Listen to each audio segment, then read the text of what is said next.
L'UDAF de l'Ardèche a interrogé les parents à travers une enquête pour l'Observatoire des familles sur la répartition des tâches relatives aux enfants dans le couple parental, sur leurs responsabilités et sur les aides qui pourraient leur être apportées.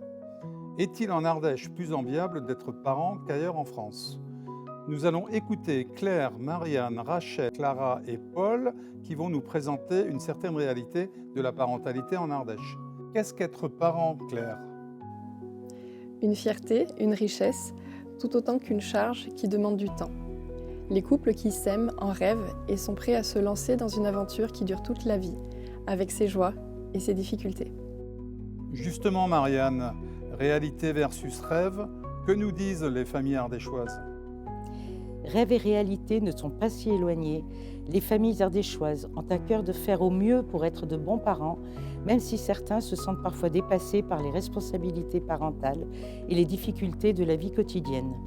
Rachel, estimez-vous que les capacités financières des familles ainsi que le soutien de l'État soient suffisants pour subvenir aux besoins essentiels des enfants ?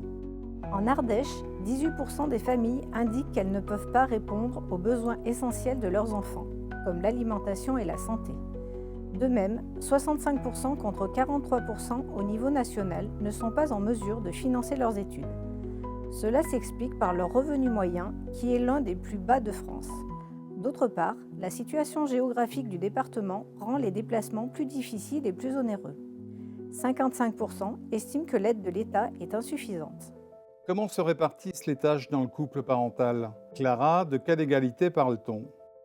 Alors, dans ma famille, les tâches sont réparties plutôt de manière égalitaire. Pour tout ce qui est assurer l'autorité, pour apprendre aux enfants à bien se comporter en société, gérer l'utilisation des écrans, tout ça, on le fait conjointement, 50-50, je dirais. Également pour ce qui est de traiter des questions d'argent. Pour suivre la scolarité, on est aussi tous les deux présents. Maintenant, c'est vrai que c'est un peu plus moi qui gère l'organisation, c'est-à-dire pour les emmener à l'école déjà et aller les chercher. S'il y a des sorties scolaires, le papa le fait un petit peu, mais c'est vrai que je suis un peu plus présente. Après, on est aussi tous les deux pour l'alimentation et la santé des enfants. Si je lui demande d'aller au rendez-vous, voilà, il y va. C'est vrai que c'est moi qui gère plutôt l'organisation à ce moment-là, donc c'est un peu plus à ma charge quand même. Mais aussi, c'est parce que mon travail me permet de m'organiser, puisque je suis en libéral et lui, il est salarié.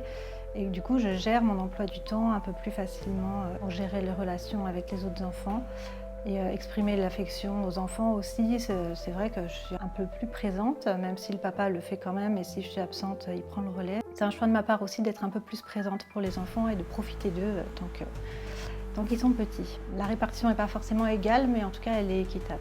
Paul, est-il difficile pour les parents de remplir leurs responsabilités familiales lorsqu'ils travaillent ?